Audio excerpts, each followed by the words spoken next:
Bismillahirrahmanirrahim. Assalamualaikum warahmatullahi wabarakatuh. Innal hamdalillah nahmaduhu wa nasta'inuhu wa nastahdihi wa nastaghfiruh. Wa na'udzu billahi min syururi anfusina wa min sayyiati a'malina. May yahdihillahu fala mudilla lahu wa may yudlil fala hadiya lahu.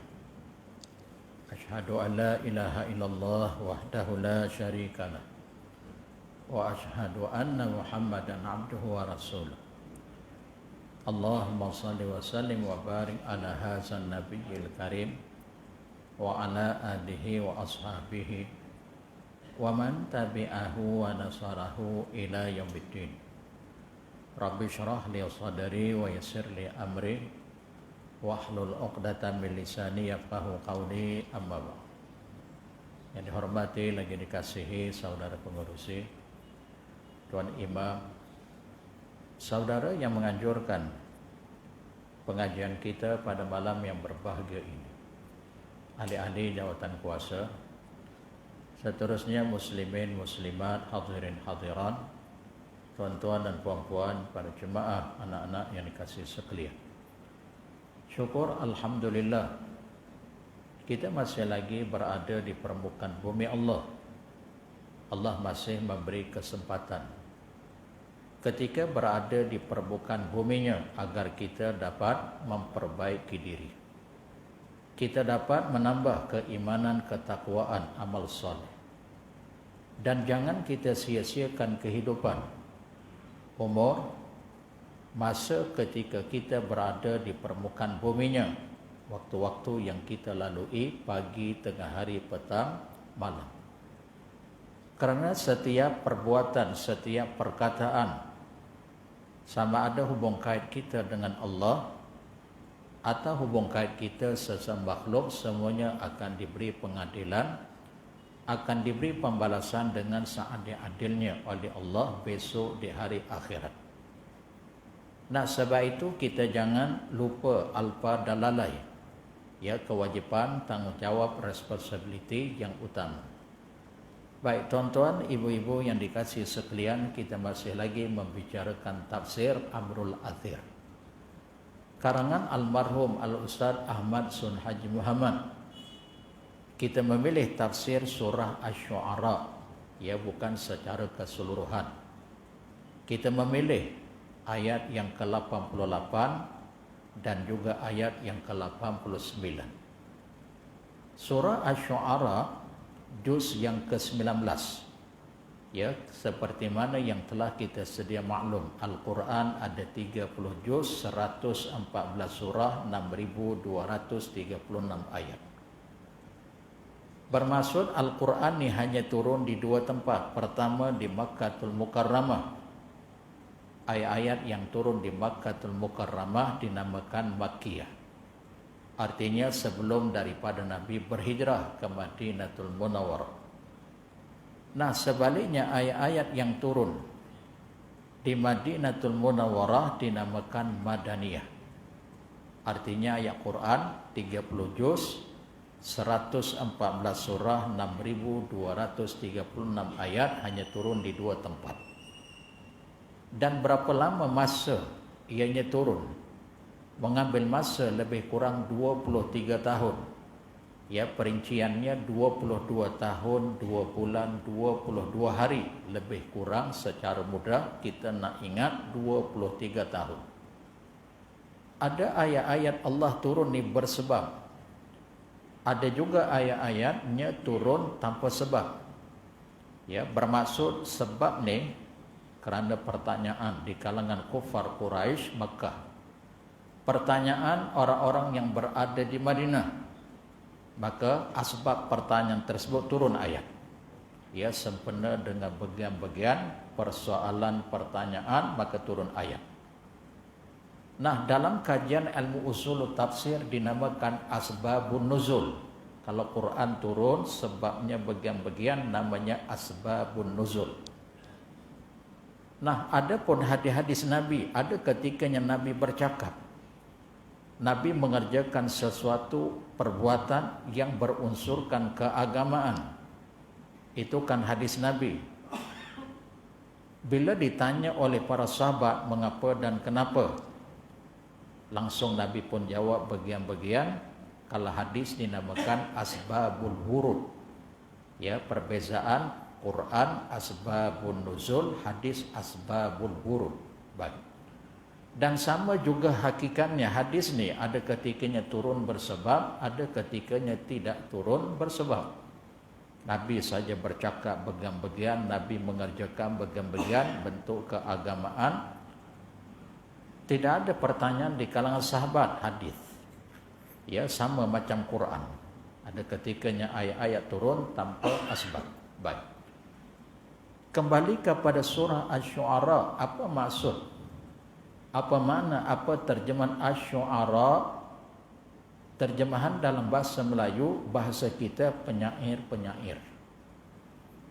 Kerana di zaman Rasulullah SAW ada di kalangan penduduk Makkatul Mukarramah, khususnya di kalangan kufar Quraisy, mereka ni memang pakar dalam bahasa.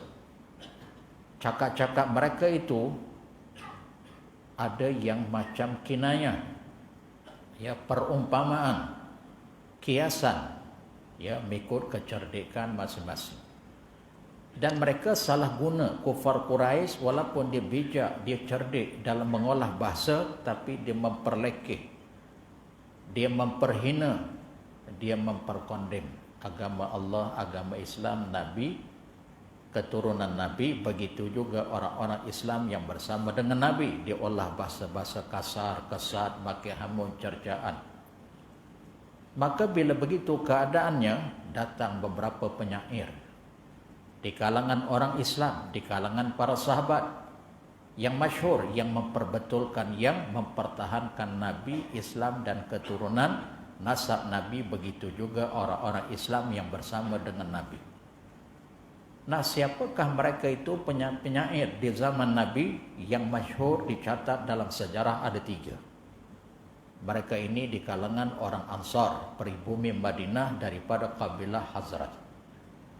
Pertama, mereka itu namanya Hasan bin Thabit. Yang kedua, Ka'ab bin Malik.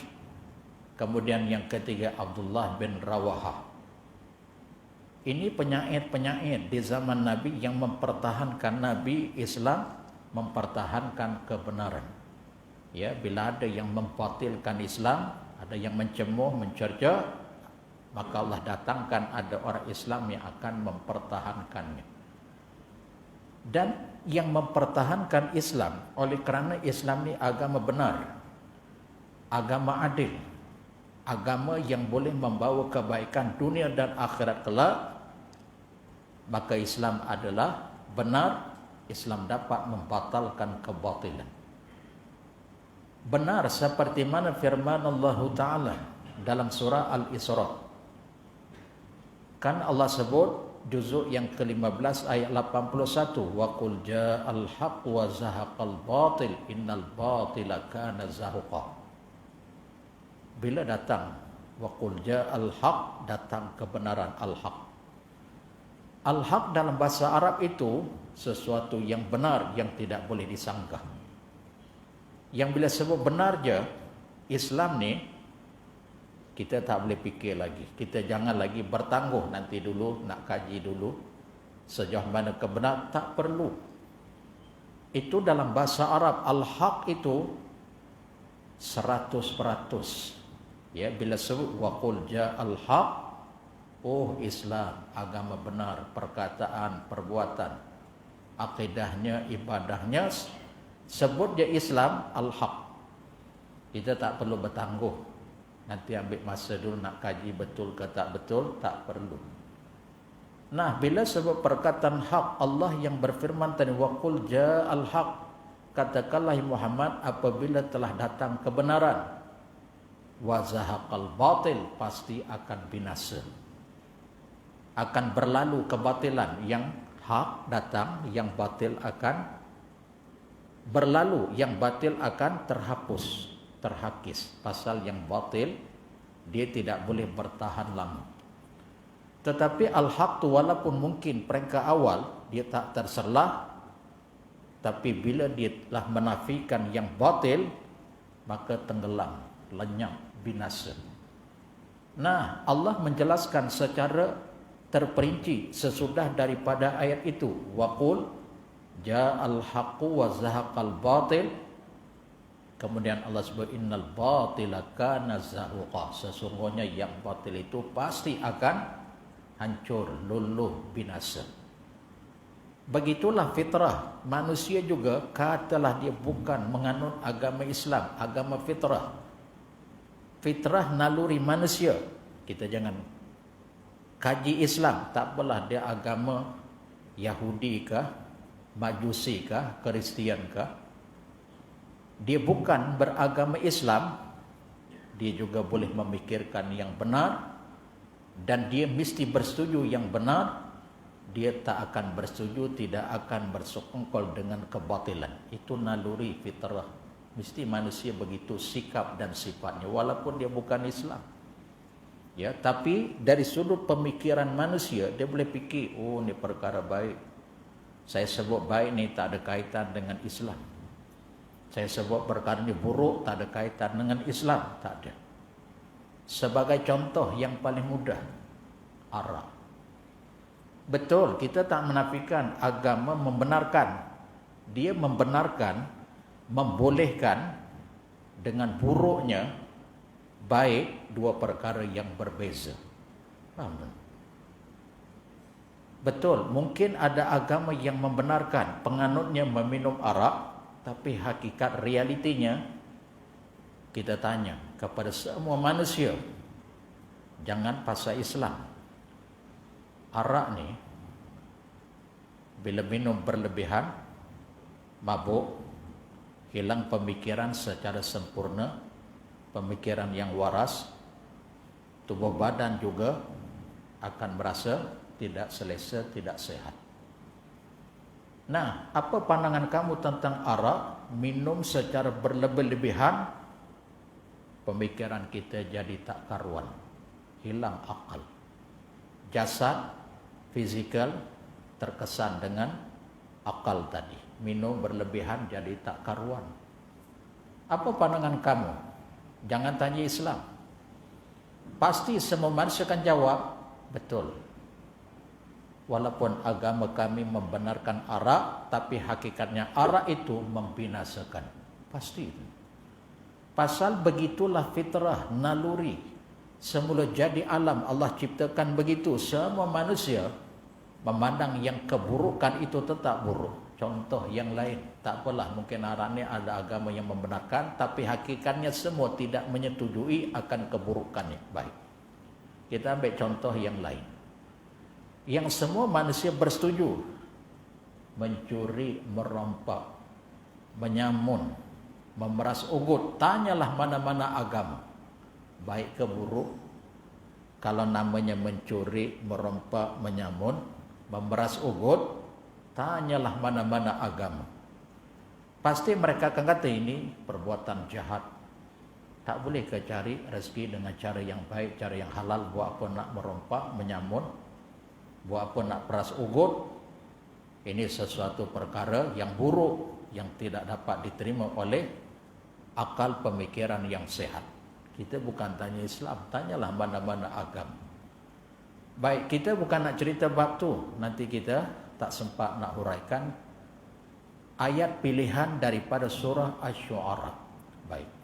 Surah Asy-Syu'ara ni dia ada sebanyak 227 ayat. 227. Saya baik 3 huruf tak 4 huruf. Ya, kalau 4 angka ni wallahu a'lam. Kita tak adalah, kita tak mungkin. Kan. Tapi yang degil-degil tu kan, yang bukan dalam masjid, bukan di kalangan orang yang beriman, tak peduli dia. Ya. Banyak bilangan ayatnya 227 ayat, semuanya diturunkan di Makkatul Mukarramah kecuali 4 ayat yang terakhir, bermula daripada ayat yang ke-224, 4 ayat terakhir. Surah Asy-Syu'ara ada 227 ayat. Semuanya diturunkan di Mekah kecuali 4 ayat bermula daripada ayat yang ke-224 sampai terakhir. 224, 225, 226, 227 yang ni turun di Madinah. Ya, baik.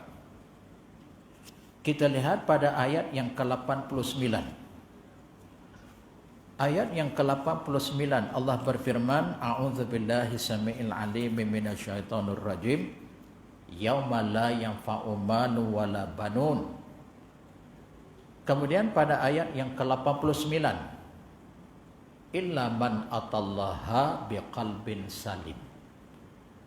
Ayat yang ke-88 tadi Allah berfirman yang bermaksud hari yang tidak ada gunanya lagi harta benda dan anak-anak. Hari yang tidak ada gunanya lagi, tidak ada faedah, tak ada manfaatnya harta benda, kekayaan, kemewahan, kesenangan, demikian juga anak pinak. Tak ada lagi dah faedah, tak ada lagi dah manfaat. Dan ketika itu pun manusia tak ada lagi nak membangga-banggakan tentang kekayaan, kemewahan, kesenangan, tentang zuriat anak-anaknya yang ramai, kecerdikan, kebijaksanaan, dah tak ada dah nak banggakan. Tak ada nak sebut dah perkara itu. Pasal bila dah tak ada faedah, tak ada manfaat, langsung kita tak memikirkan. Kalau benda tu tak ada faedah, tak ada manfaat, buang masa kita nak fikir, buang masa kita nak sebut. Betul? Agak-agak kamu nak jadi penyamun, tak nak jadi penyangga, astagfirullah, kita mula. Sekali lagi you sebut, nasib baik kamu ni kawan aku. Kalau kamu bukan, kan kau putus hubungan. Takkan aku sebut nak jadi penyangga, nak jadi penyamun, nak jadi perompak, takkan.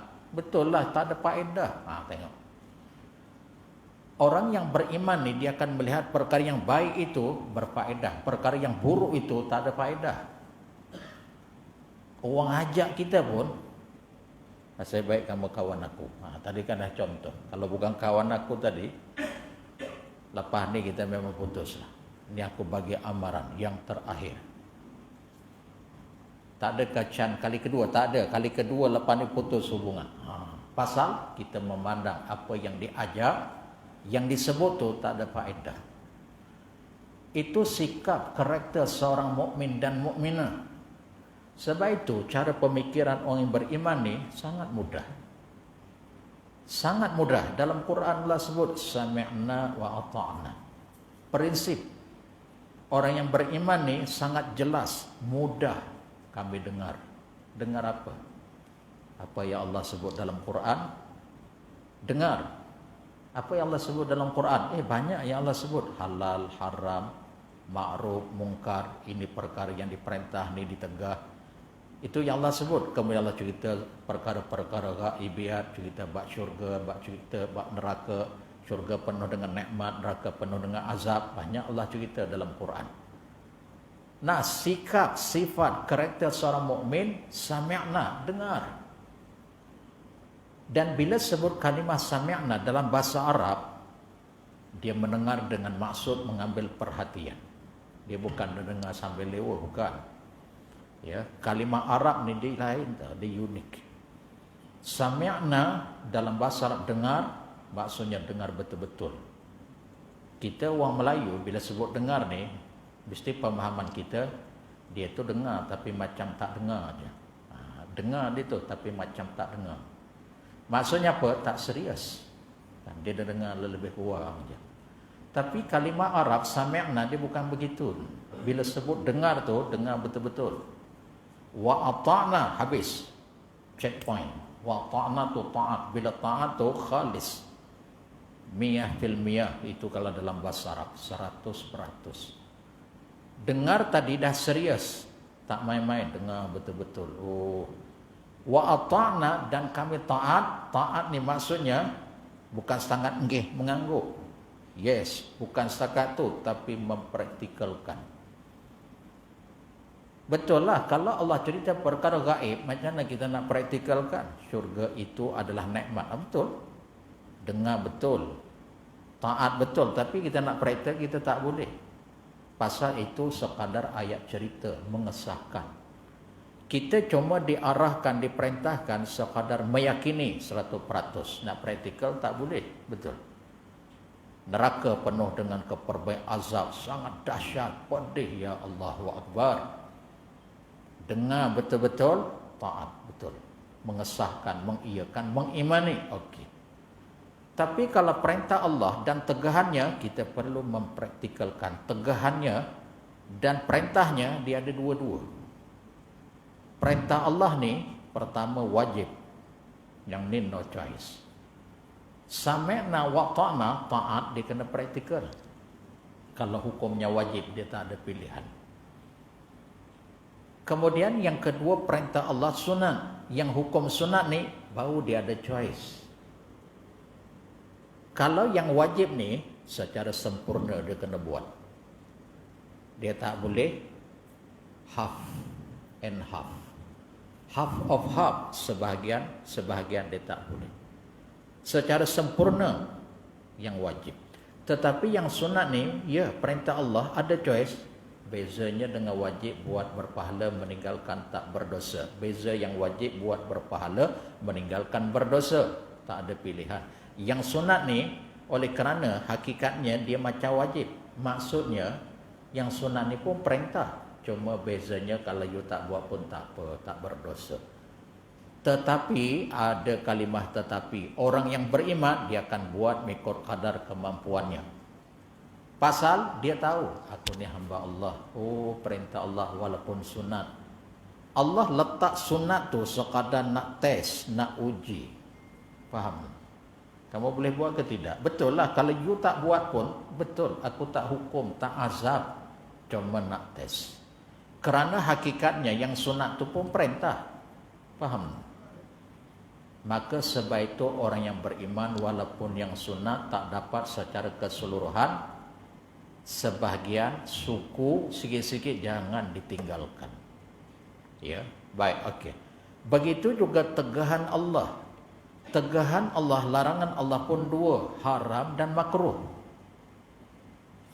Yang haram ni tak ada choice, macam wajib, you mesti tinggal. Kemudian yang makruh ni, kalau boleh nak dapat kualitas iman yang sempurna, dia kena jauhkan. Walaupun kalau buat juga tak berdosa, tapi pasal tegahan.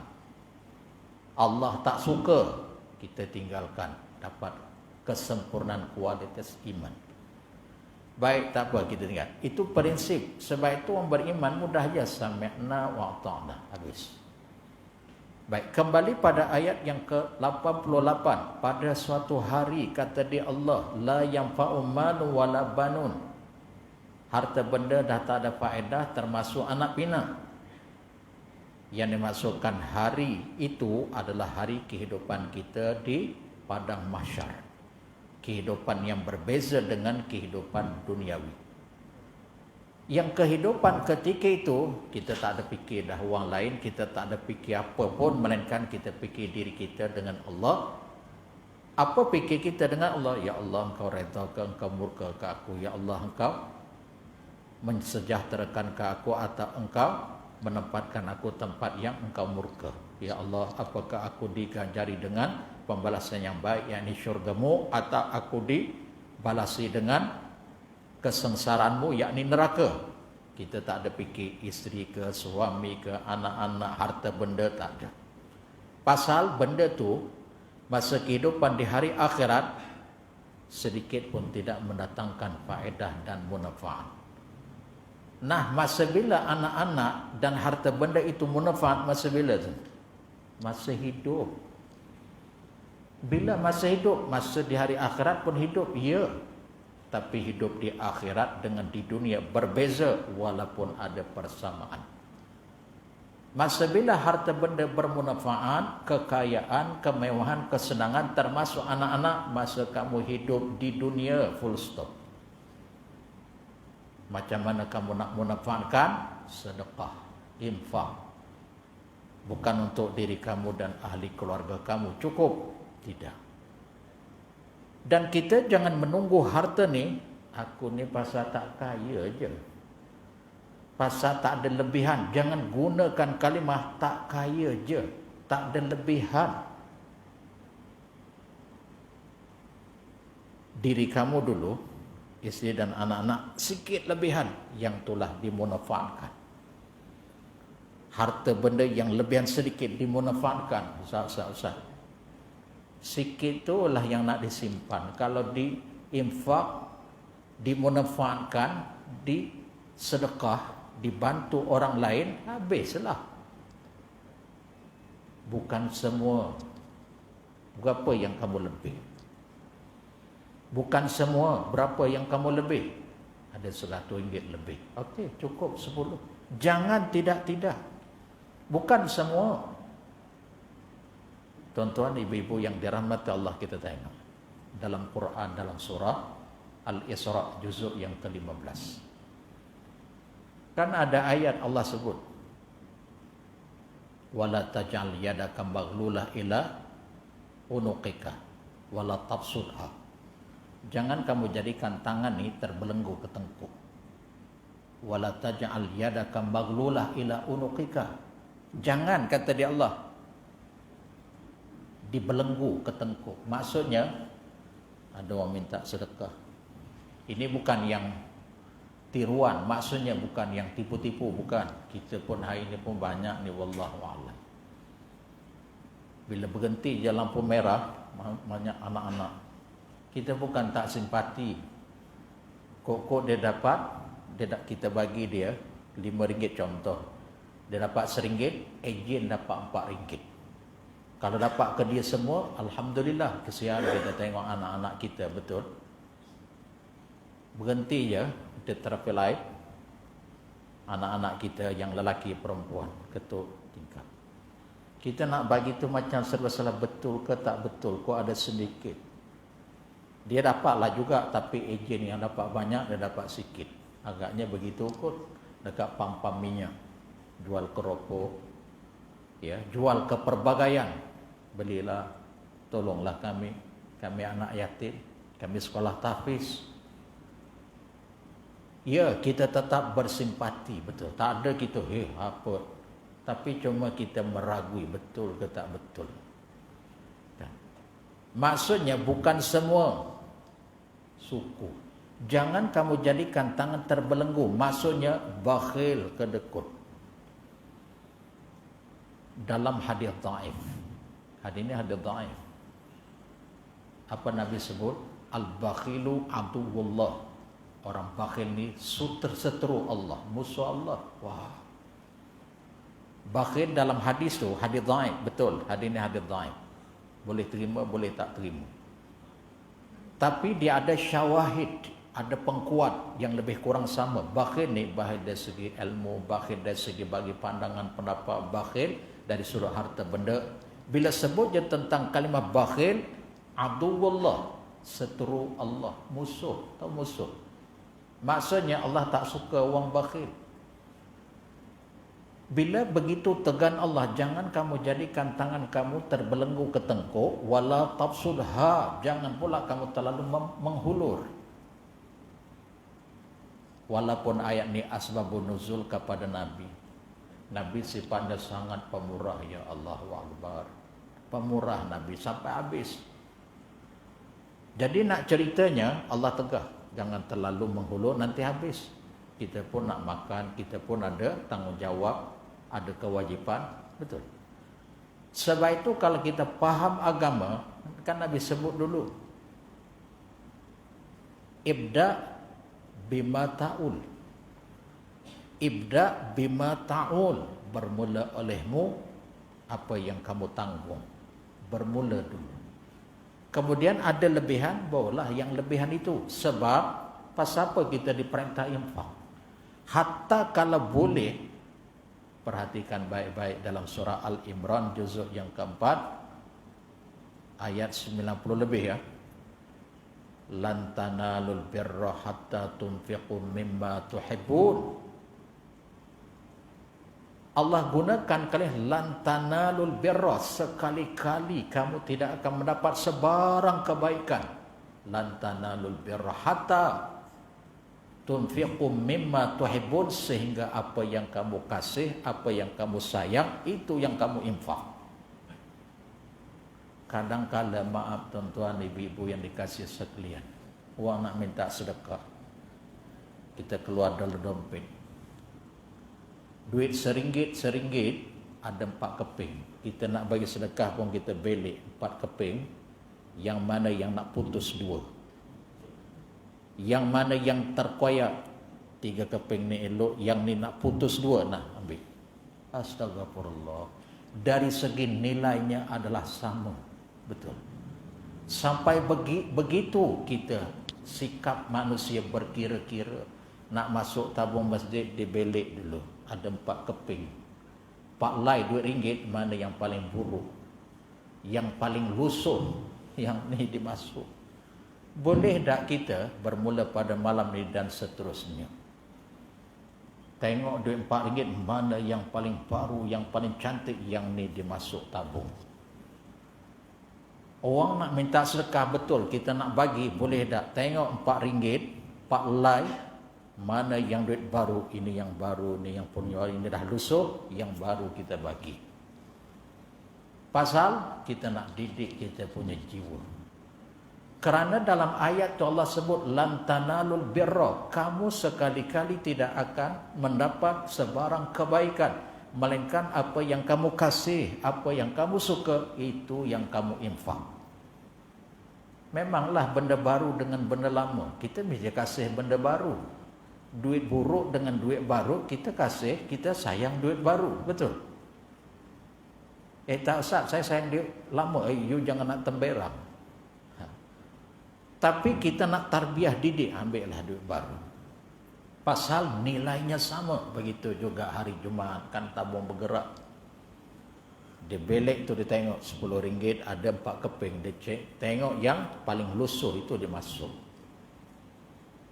Coba kita tukar ya, kita punya pemikiran. Agak-agaklah kita infak yang baru tadi, rugi tak kita? Ustaz, yang penting infak Ustaz, buruk ke lama nak putus 2 itu tak jadi masalah. Iya ke? Ambil kira. Bermaksud yang bermanfaat, harta benda masa hidup di dunia, besok hari akhirat tak ada faedah. Jadi nak memanfaatkan harta benda yang kita miliki, yang ada faedah besok, betul lah, kita tak ada fikir, kita tak ada sebut harta, tapi benda tu datang kemudian. Masa hidup di dunia, kita kaya, berharta, berwang ringgit, kita infak, kita bantu golongan yang sangat memerlukan. Betul lah, masa kita hidup di hari akhirat, betul kita fikir, tapi perkara itu dapat menyelamatkan kita secara tak langsung. Faham? Kemudian yang kedua, dalam ayat ni Allah sebut wala banun, demikian juga anak pinak. Masa hidup di hari akhirat tak ada faedah, kita pun tak ada fikir, kita pun tak ada sebut. Tuhan, macam mana anakku yang sulung ni, macam mana dia selamat? Tidak, tak ada. Kita masa tu nafsi-nafsi dah. Dalam surah Luqman juzuk yang ke-21 ayat 33, apa Allah sebut? Ya ayyuhan nas, wahai sekalian manusia, kata dia Allah, ittaqullah wakhshaw yawman la tazi nafsu an nafsi syai'a. Takut olehmu pada suatu hari ibu ayah tak boleh menolong anak, anak tak boleh menolong bapa. Betul. Masa tu di hari akhirat, nafsi-nafsi tak ada. Betapa kasih kita ke isteri, dekat anak-anak, dekat ibu ayah dia, tak ada nafsi-nafsi. Nah, sebab itu manfaatnya anak-anak masa hidup. Macam mana kita nak manfaatkan anak-anak kita, tarbiyah, didik, nak cakap benda yang baik, nak kelakuan, perbuatan, akhlak kena baik. Jangan lupa salat. Nak berkawan-berkawanlah dengan sesiapa, tapi jaga akhlak kepribadian. Dan masa kita kena jaga sampai waktu solat-solat. Pasal kita hidup ni, tuan-tuan ibu-ibu tahu dah, rukun Islam yang pertama syahadah. Betul. Syahadah ni semua orang boleh, kaki pit pun boleh dia asyhadu an la, ya apa susahnya. Tapi yang kedua, yang disukar salat. Sebab itu Allah sebut dalam Quran surah Al-Baqarah, wasta'inu bis-sabri was-salah.